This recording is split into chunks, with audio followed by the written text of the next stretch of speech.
Bismillahirrahmanirrahim. Assalamualaikum warahmatullahi wabarakatuh. Maha suci Allah, segala puji dan syukur kita panjatkan kehadirat Allah. Semoga kita selalu dalam bimbingan rahmat dan ridho Allah subhanahu wa ta'ala. Subhanallah walhamdulillah astagfirullah wa Allah. Allahu akbar.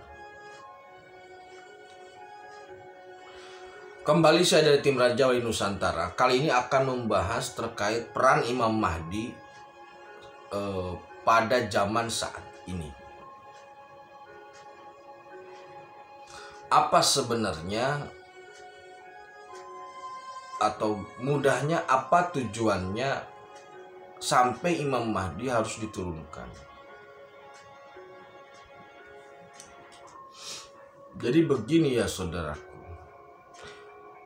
Kita seringkali menganggap remeh, menganggap enteng, atau menganggap diri kita hebat ketika dibandingkan dengan generasi sebelumnya.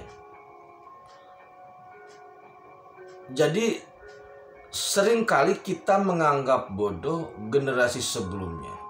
Dalam artian kita merasa lebih maju, kita merasa lebih modern. Tujuan dari sekian banyak tujuan yang terpenting bagi seorang Imam Mahdi atau Al-Mahdi itu adalah meluruskan, melinearkan antara hati, lati, dan pakarti, antara hati, lisan, dan perbuatan. Sebenarnya ini selaras atau sama lah dengan tujuan utusnya Rasulullah Muhammad SAW. Rasulullah itu tujuan diutusnya salah satunya adalah untuk menyempurnakan akhlak manusia. Kita berpikir pada saat itu, mungkin sebagian orang lah, tidak semua, berpikir bahwa pada zaman saat itu, pada zaman saat Rasulullah semasa hidupnya, ketika beliau diutus, sebagian dari kita berpikir bahwa jahiliyah pada masa itu adalah jahiliyah yang benar-benar jahiliyah. Padahal sesungguhnya situasi bangsa Quraisy waktu itu untuk ukuran zaman itu sudah modern. Jadi jangan menggunakan cara pandang kita terhadap zaman saat itu dari dari sekian aspek teknologi, jangan. Tapi bisa dipastikan bahwasanya orang Quraisy pada saat itu bukanlah orang bodoh. Ini artinya apa?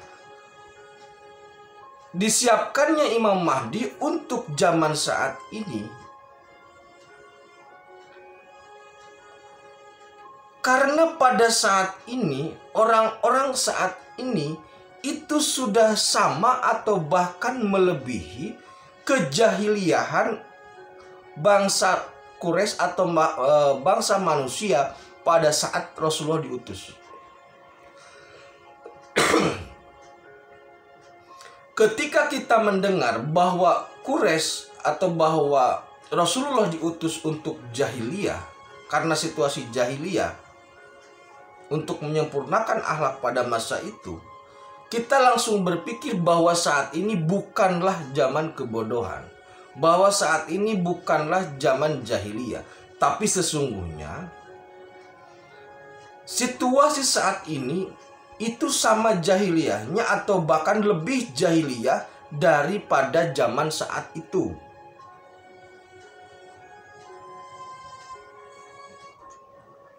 Saat ini yang ada situasi yang ada itu sebenarnya sama persis, dalam kerangka yang sama, dalam pola yang sama, walaupun banyak media yang diganti atau banyak perangkat yang diganti, sama saja.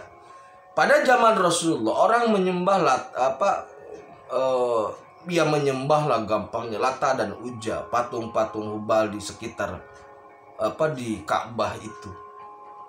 Apakah kita tidak menyadari bahwasanya saat ini banyak sekali Tuhan-Tuhan baru yang banyak sekali objek-objek yang dijadikan sebagai ilah atau Tuhan-Tuhan yang lain selain Allah. Ketergantungan manusia terhadap objek-objek yang ada pada saat ini itu melebihi ketergantungan manusia terhadap Allah. Jadi jangan menganggap orang orang Quraisy pada saat itu sebagai orang yang bodoh karena begitu-begitu. Tetapi kita tidak mengoreksi diri bahwa pada zaman saat ini kebodohan itu terjadi, terulang, dan bahkan bisa lebih parah. Ketergantungan kita saat ini terhadap uang sangat luar biasa. Ketergantungan terhadap internet, ketergantungan terhadap HP, ketergantungan banyak hal kita ketergantungan. Sehingga banyak orang yang larut di situ, orang yang terpenjara di situ dengan situasi ini. Maka saya berani memastikan situasi saat ini lebih jahiliyah daripada situasi pada saat Rasulullah diutus. Kalau Anda kemudian mengatakan saat ini banyak para ulama, saat ini banyak para kiai, saya pun berani mengatakan bahwasanya pada saat itu para rahib-rahib Yahudi ataupun Nasrani, para pendeta itu ada. Sama seperti adanya para ustadz, para kiai saat ini. Nah, maka diutusnya Rasulullah itu untuk menyempurnakan akhlak, dipersiapkan Imam Mahdi untuk kembali menegakkan agama tauhid. Salah satu tugasnya adalah untuk menyelaraskan hati, lisan, dan perbuatan. Sebenarnya kembali kepada akhlak. Hati, lisan, dan perbuatan ini merupakan satu implementasi dari akhlak dan tauhid sebenarnya. Tetapi bahasanya menggunakan bahasa Jawa. Karena apa? Karena zaman saat ini yang terberat itu adalah peran hati, lisan, dan perbuatan itu berbeda. Hatinya kemana, lisannya kemana, perbuatannya seperti apa. Bahkan beberapa hari yang lalu, salah satu kampus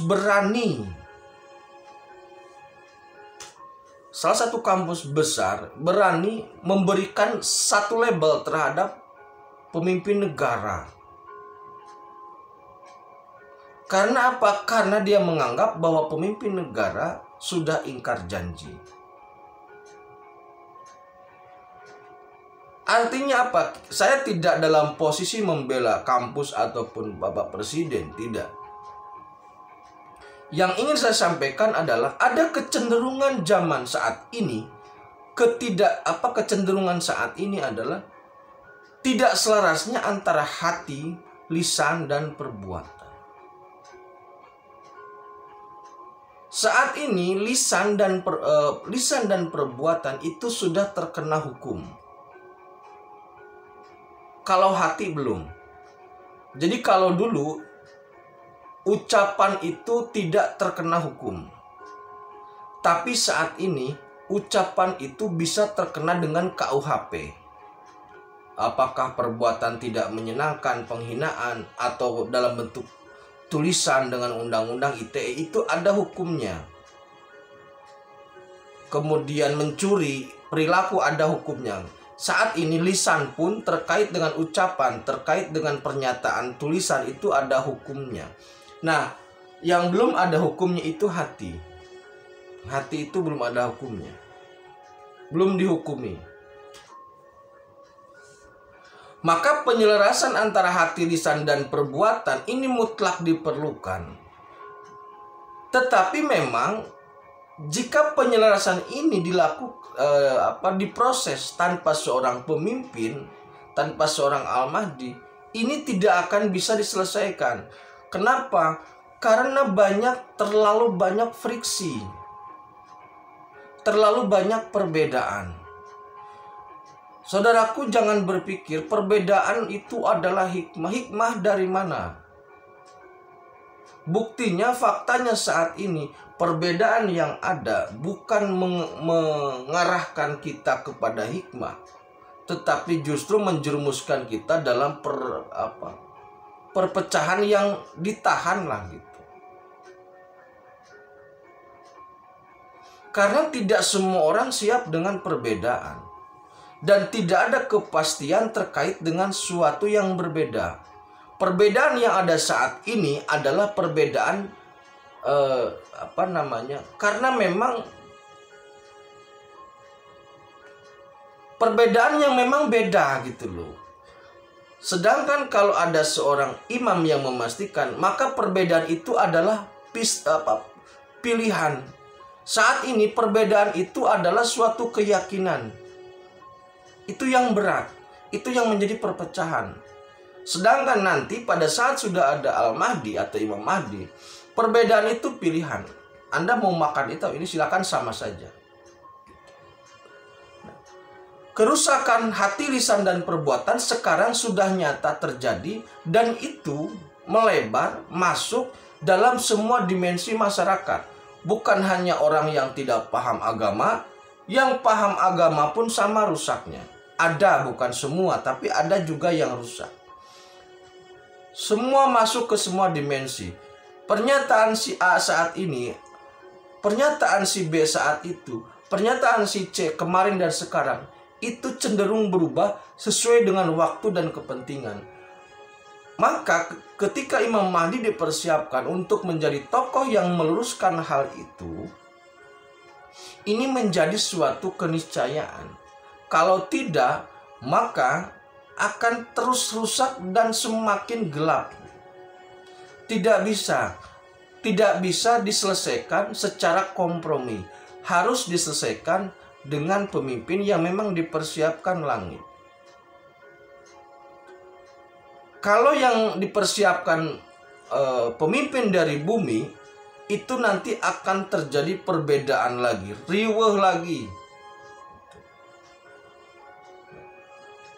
Jadi Rasulullah diutus untuk menyempurnakan akhlak, tauhid, dan juga akhlak. Jadi akhlak itu salah satu cerminan dari tauhid.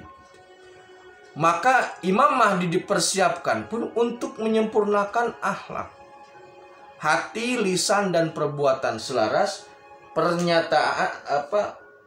pernyataan sesuai dengan kenyataannya. Jangan lip service lah. Demikian terkait dengan peran Al-Mahdi. Terima kasih, tetap tingkatkan iman dan amal soleh. Akhirul kalam. Assalamualaikum warahmatullahi wabarakatuh.